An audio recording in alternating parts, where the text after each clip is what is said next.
ask yourself, does this support the life you're trying to create? Hey there, how's it going, you guys? Thanks for joining me for another episode of Bitcoin and Coffee. I'll be your host, Eugene Forrest. So what do we got going on tonight with these crazy cryptocurrency markets?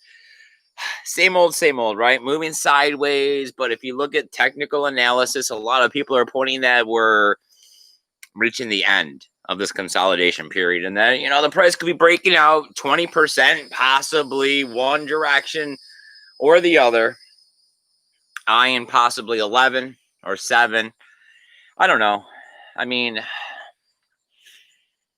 don't know if I'm just been here a minute, starting to think about the bigger picture, trying to figure out where the real value in Bitcoin is. How do we reach maximum popular penetration so everybody is using Bitcoin and cryptocurrency? But then at the same time, I tell myself, all right, it's not really supposed to be for me. It's supposed to be for the people that come after me and their children. So then it's like, well, what am I really in Bitcoin for? It's not supposed to be about for the money.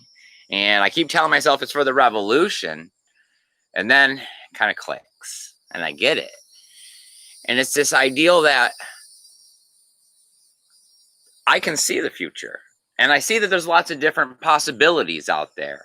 And I want to help direct the future into a different direction than where it would go if I didn't partake in it. I want to help the revolution by supporting the Bitcoin network. And I thought a little further into that. And I was thinking, well, what do I really do? How would I support the Bitcoin network? And it's like, well, just think of some random something. Well, what if they shut down miners in China? What if they told Iran they couldn't run miners? What if in the US they made crypto illegal?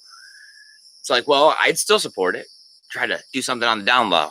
Right? Maybe I'd run a miner myself if some miner death spiral started, because I'd want to support decentralization. It would show everybody that there was more to the network than what they see right now, because it was in a time of crisis. But then at the same time, Bitcoin's only $9,128.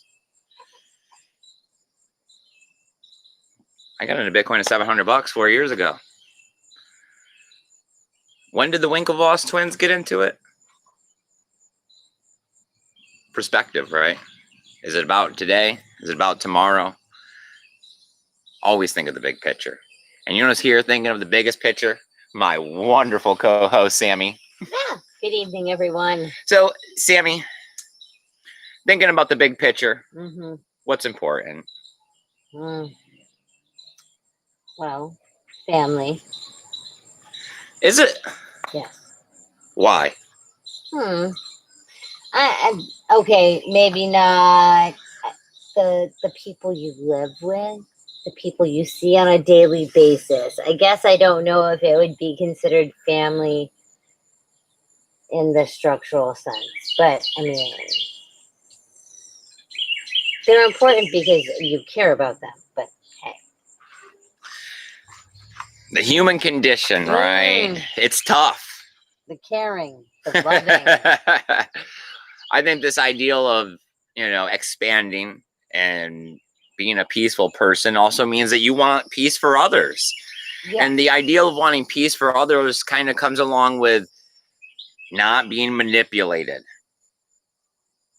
We all know the fiat system manipulates. I know who you guys are out there in the chat. I know that this isn't a seminar for brand new people in the cryptocurrency space. So we all know how the fiat system manipulates us. But this is why Bitcoin's great. We're taking the power away from people, right? Power corrupts. Total power totally corrupts.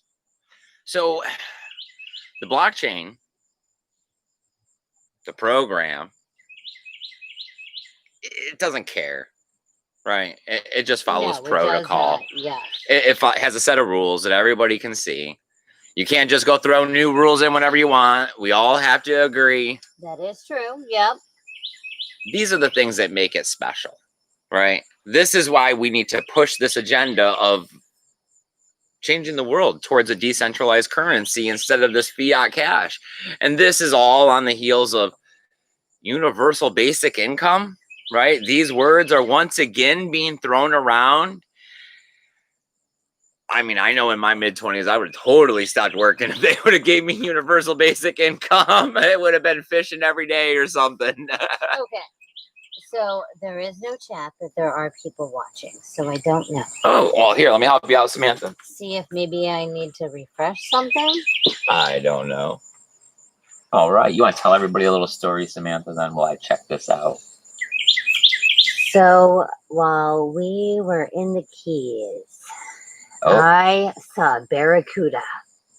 You did, didn't you? Yes. And a shark. A reef shark. And I can't swim. So that was fun all around. You really did just pull some randomness there. Tell everybody a story. Ta-da.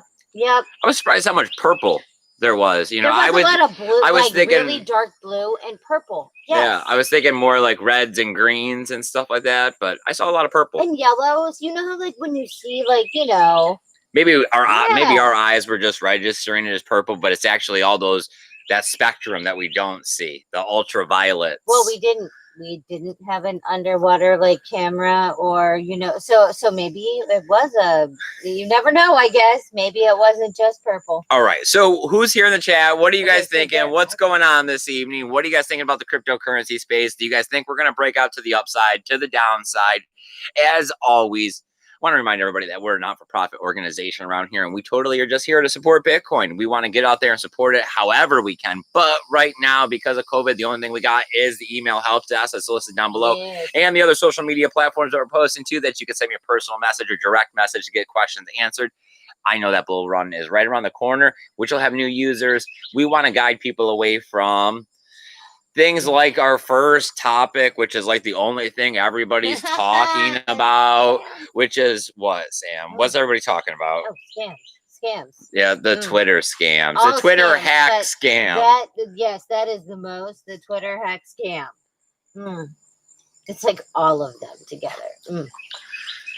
Well, I mean, it's kind of a big deal when social media is starting to rule the world and make and break people, as you can be prosecuted, right? Pretty much in the limelight. Yeah. Yeah. I get what they're going for. I mean, the ideal of accounts being hacked is big business, right? It is kind of. I mean, just as yourself, like if you wouldn't want your social media identity hacked. Right, I have never been hacked, knock on wood here. Let's make sure that don't happen. Not trying to test you guys to see if you can get into anything. I do take a few precautions, but no one's ever safe enough. And you're not even interesting. You know what I mean? Yeah. Like for you to be like, you want my credit score, you can have it. Would you like to know what my hobbies and favorite, foods are? Okay. But yes, I mean, it is kind of a big deal for the fact that they were like super celebrities, super famous people that supposedly got hacked. So who's here in the chat?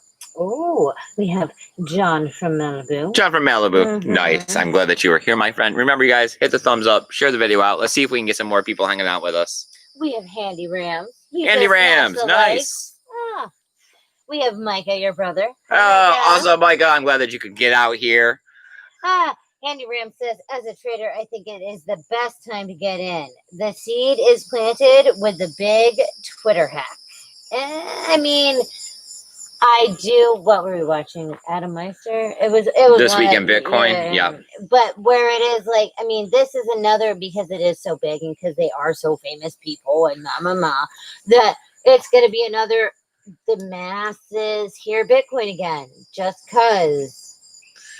I don't know. I mean, I think the masses have heard about Bitcoin quite a bit during the last 3 years. People keep talking about penetration into mainstream media. I think that we have penetrated into mainstream media. It is the ideal that the notation that goes along with Bitcoin is usually negative. It's usually somehow associated with hackers and dark web. Ransom, something, yeah. It's this ideal that we have to somehow project to the public that we have to disassociate Bitcoin from the hackers and the dark web. It's just that they were the that they are able to utilize this currency because of its great abilities.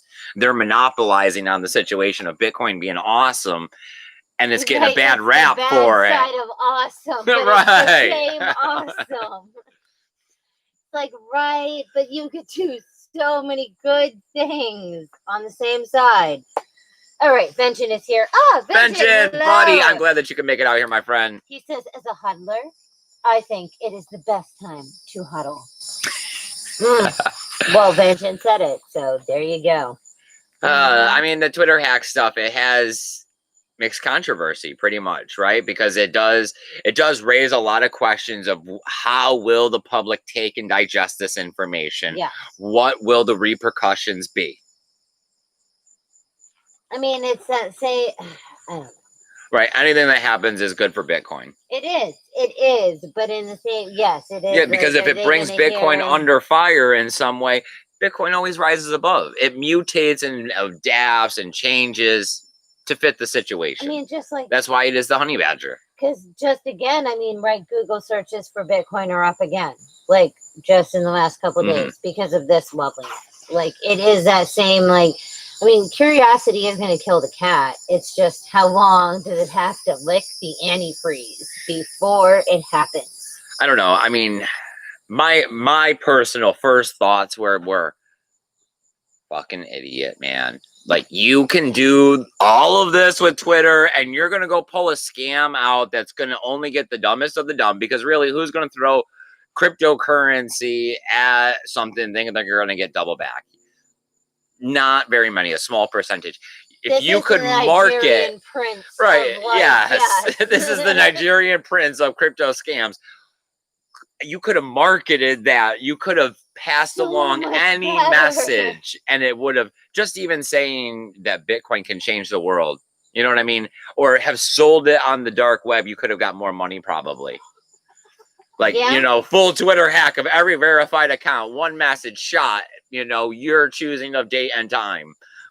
Yeah, I mean, I don't know. It is a little confusing where it's like you had control of Twitter, but I mean, that's what you did with it. It's like, I don't know, it feels like those card games, right? And it's like you got this magic, you know, instant card, and it's like the Twitter possibility of multimedia publicity. Anytime you want, you just drop it. Yes. Obviously, we're never going to actually know probably this person or I don't know. I thought they were saying it was some sim hack, blah, blah, blah. Something. Yeah, I mean, yes.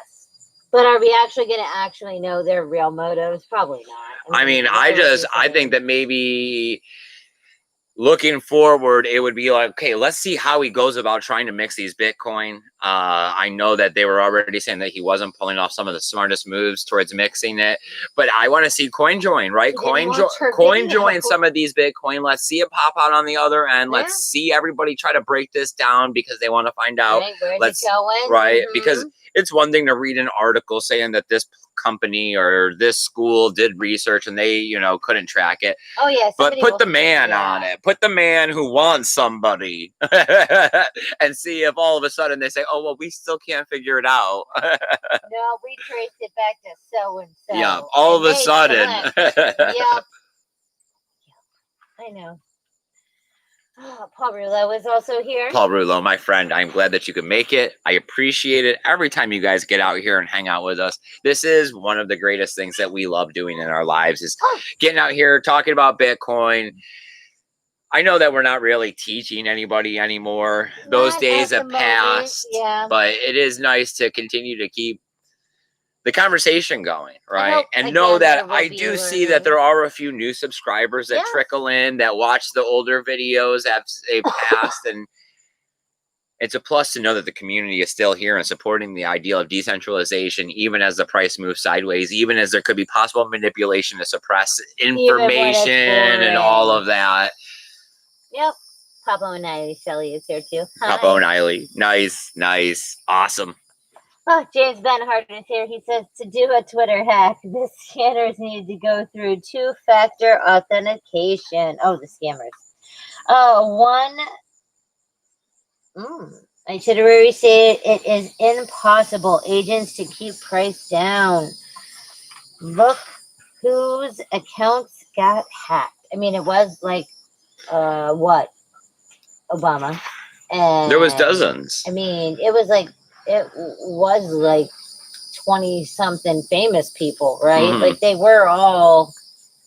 Yeah, they were verified not accounts, which means Kanye they have West, over okay? 100,000 followers or whatever. I mean, I don't know. It does seem like you had so much access and that is what you did. But I in the know. same aspect, you never know. I mean, maybe they did only have a split second. Maybe they did only have a Yeah, but that's small like, game but that's like when you plan, pull the I guess. Howard Stern and you're like Baba Booey or something stupid. Like you don't put out the Bitcoin scam of scams. I'm not saying they had a plan very well, obviously. I mean, but I'm assuming they went at it with nothing some kind else. of a plan. At nothing else, I would have just wrote buy Bitcoin. Right? Like hobo style, buy Bitcoin. Buy Bitcoin. Yes. From everybody. That I think would have done so much more positive, right? Because that would have been the whole what is Bitcoin questions, you know what I mean? Google searches, not the whole, oh, well, there's an address and someone's doubling money and well, instantly everybody was out there saying this was a scam, don't do it. This is a scam, don't do it. It's not me, I'm not promoting it. Like, yes, all of it. Yeah. I mean, yes. Obviously, if they wanted to benefit cryptocurrency, they would have done it a better way than what they did. They were a smart, stupid person. I don't know how you can be smart and stupid, but I've met many of them, so I selfish, know that you're selfish. And instead of whatever money he gets and how the money will probably eventually get him caught in the end, he could have promoted a message that would have done so much more for the world. You know, how many people would he have been able to turn on to Bitcoin or whatever, whatever, you know, he may have buy Doge. I mean, whatever. I mean, for real, right? Anything. It would have been better than give me your whatever and I'll give you 10x. Okay, so client is here. He says, I heard two client, nice. Client. He said, I heard two possibilities. A very good SIM swapper or a secret admin board at Twitter, which gives more control as there should be. So like Twitter Illuminati? Yeah, Twitter Illuminati. Special devs that can secretively go in. Yeah. And just, I mean, are they reading your messages too then? Of course they are. I mean, it's Twitter. Of course they are. Of course they are. True. Yeah. Okay. Yep. I'm sorry, silly me. We're talking about Samantha, who's not on camera here. Oh my God. I know everything. Like, I don't use my Google Assistant because I know it's going to start recognizing my voice, and I don't want to give it that option. I know. I'm horrible. I mean, that's all I really had down for news is that everybody is anticipating a 20% spike or drop. Right. Based on the consolidation pattern, whether or not that happens. I mean, that's anybody's guess. That's Shake Magic 8-Ball stuff. No one knows the price of Bitcoin. No one knows what the future is going to be. All we know is that fiat currency fails us and is failing us every single day.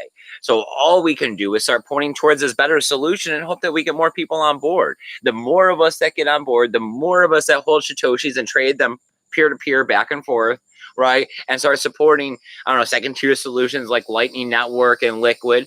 These things will bring about a future that empowers people. That's what the whole point of this is. That's why I'm getting involved now. That's why I try to get other people involved now.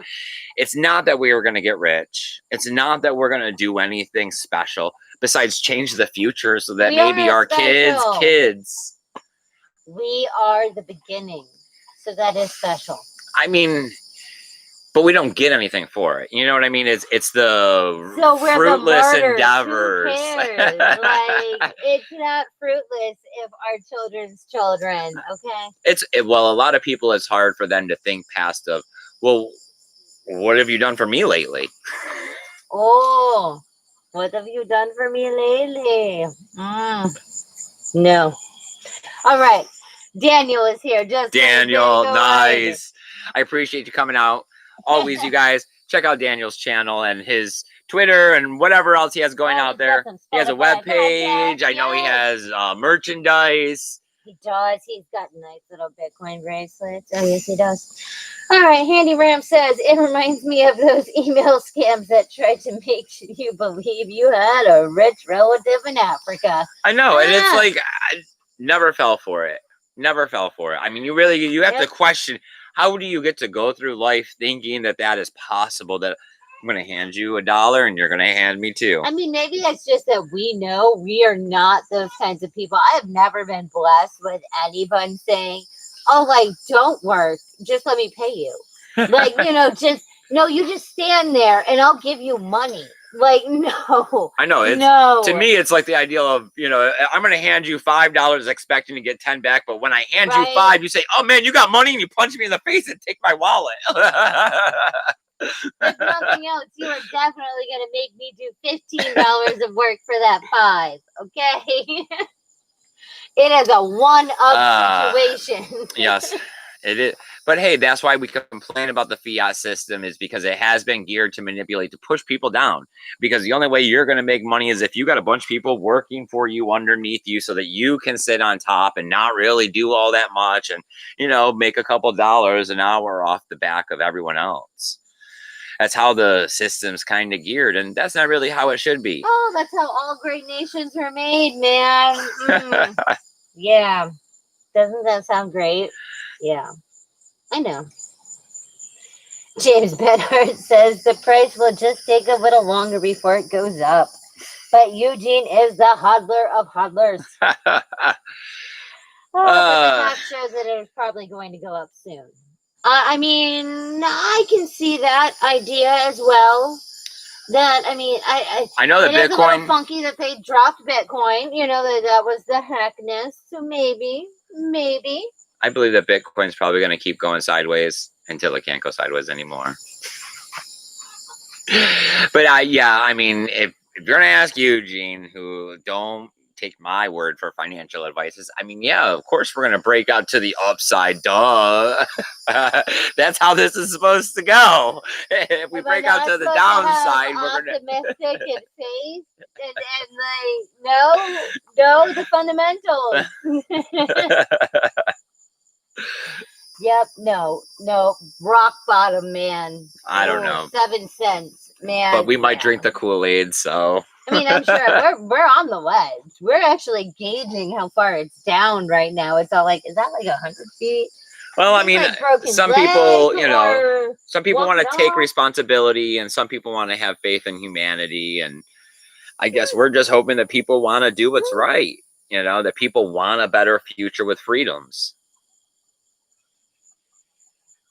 I mean, I want my freedoms. I know I want more freedoms than I have right now. That would be nice. I'm pretty sure, everybody in our chat wants more freedoms. That's why we're together, man. Like, it is like, this is some shit. Let's get around and talk about how this is some shit. Well, I don't really have anything else to talk about. So please, if there's anything else you guys want to talk about, go ahead, put it in the chat. This is why Samantha's here. She brings her voice to life. It's how we make this super interactive. I know that YouTube has messed with us many times by changing, the server thing now, because it used to be the Google Hangouts, which was nice because we could do the screen share, and we looked at the market a little bit at first, and I was able to flip through a couple web pages. Crappy internet friendly, and now their new stuff is we are not capable of doing things with it. I don't know. The picture is supposed to be a little better, people have said. That's good, I guess. I mean, same camera, so kudos. Yeah. James Benhart says 2 major stores not accepting cash. What do you think? I mean, if they're going to make you wear face masks, they better not, take dirty fiat. I think it's going to be, I don't know. I mean, I don't have the answer for everything, but it does feel like something's happening, and that we're being pushed in a direction that we don't necessarily know about.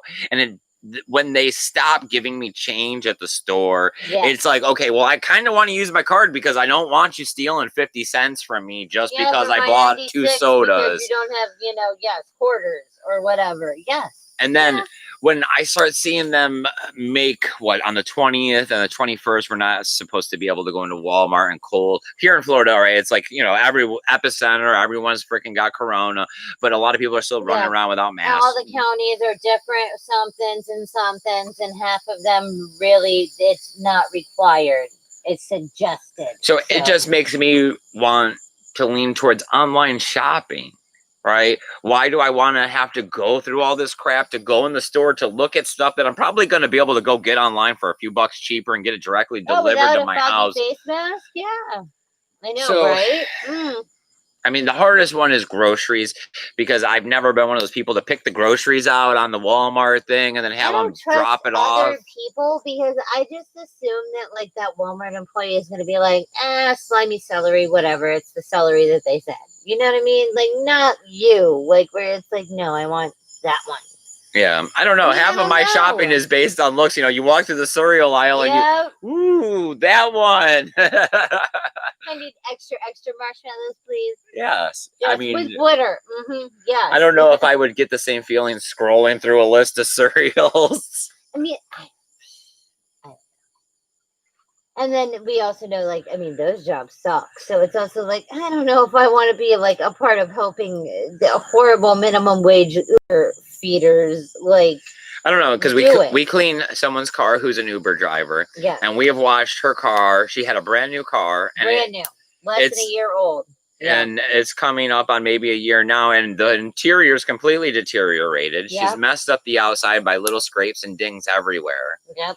I mean, we see the people at Walmart pushing those carts all the time, loading them up with groceries. Yeah. I mean, where's it going, right? Yeah. What is the end? Where are we heading towards? Where there's a lot of people just doing the shopping for you so that you can then pay someone else to do the shopping for you? Right, that's the privilege level. Do you have to be the food finder? Right. Or the food buyer? Which one? Right. Do you get to buy everything online, or do you have to be the one to put on the mask and go and venture into the stores and possibly risk getting corona? Yep.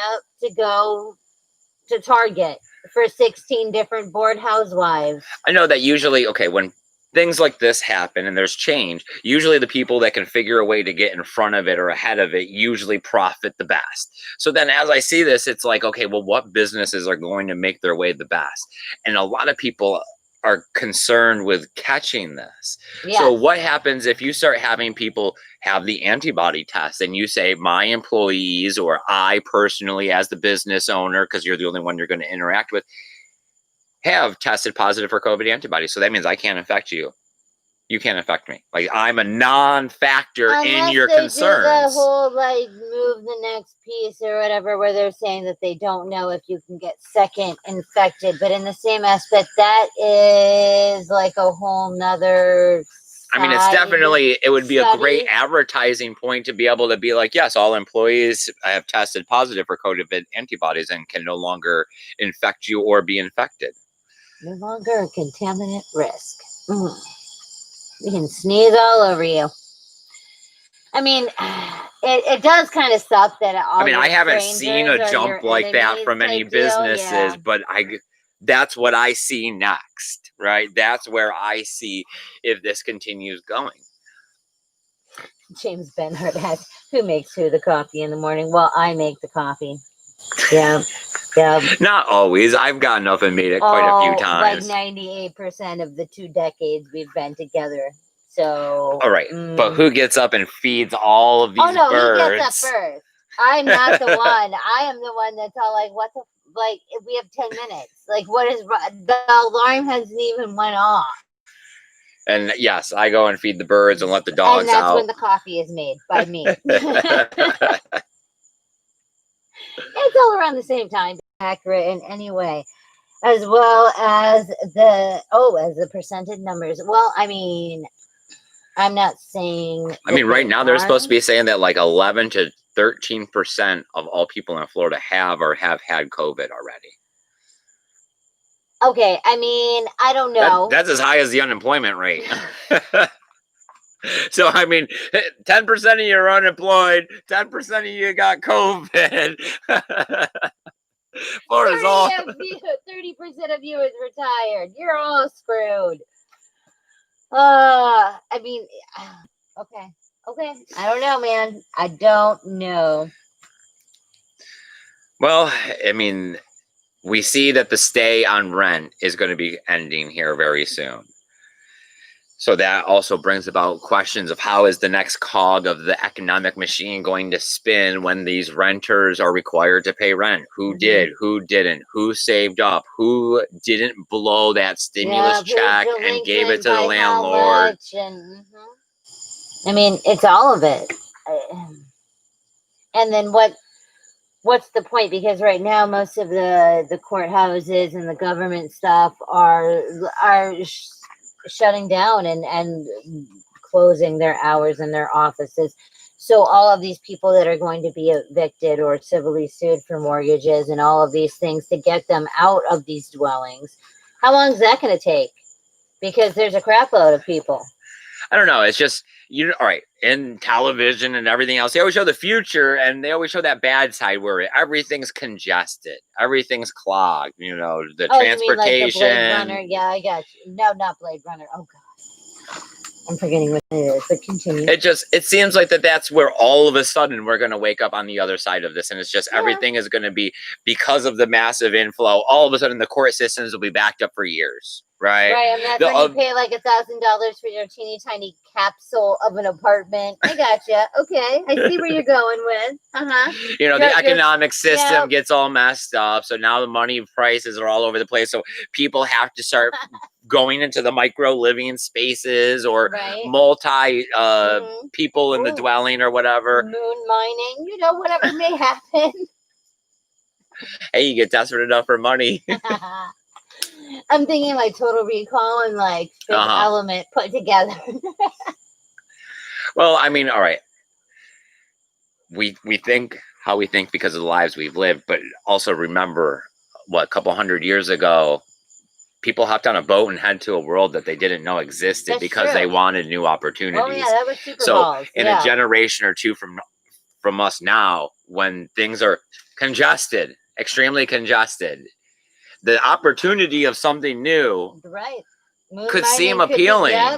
And it'd be, anything's better than sitting here waiting in freaking line. For the porridge. Can I have some more, sir? Nope. Freedom's in life, right? Freedom's in choice. All right. Well, I think this has been a great episode. We've definitely incorporated our moving off the Bitcoin topic, but still everything is always Bitcoin related because everything that happens is good for Bitcoin. Everything's good for Bitcoin. Life is good for Bitcoin. Is there anything going on in the chat, or are we going to be closing this episode down now? Well, Handy Ram says that, oh yeah, I live in Florida too, and I suppose I have COVID, but I've never been tested. No, yeah, you probably do, bro. I'm very sorry. We all probably have. I mean, now that Miami is the new epicenter and the Florida Keys is flooded with it, we literally were down there on the 4th. And Yep. I mean, I don't have a cough. Shut up. No, super okay. Yeah. No face. Well, no, we did have to wear face masks. It was a inconvenience. We're gonna go with that word. It was. I don't know. It just seems ridiculous because a lot of the places you walked in with it on, but then because you were food or beverage, so you take the mask down. So it's like, I just put this on to walk in to then take it off. Like, I mean, this is a silly game. Is dusting me with Corona cloud. What? It feels like some sort of silly, like how they tell you can't wear hats at school. It's like, why can't I wear a hat at school? Why can't I have pink hair? What do you mean I can't have a wallet chain? Like what? Arbitrary rules because somebody came up with something somewhere along the way and they think that it's going to be beneficial for all. And that's usually how it comes along. And somebody screwed it up for everybody. All right. Is that going to do it for us, Samantha? Okay, Jason Hart says, my ex-wife, when we were married, couldn't get out of bed in the morning and hit the snooze button like 5 times. Drove me nuts. since she was up first. Oh no, okay. So he used to have this thing, and it would drive me in freaking sane. He would set the alarm, not just his alarm, my alarm. There would be like 15-minute increments between the two of them for a good hour, and I wanted to punch him in the face every single morning. I used to feel like that. If you he woke got the up and then cat went nap. back to sleep for the little bit, you really felt refreshed for that extra like 15-minute cat nap. So from 5:30 till 6:30 or whatever it was, I just didn't sleep.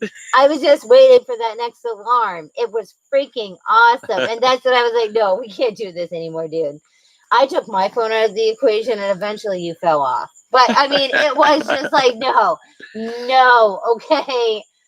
Oh, cannot do it. No. I just think the morning is the best time because anything can happen. The whole day is ahead of you. I mean, it is what it is.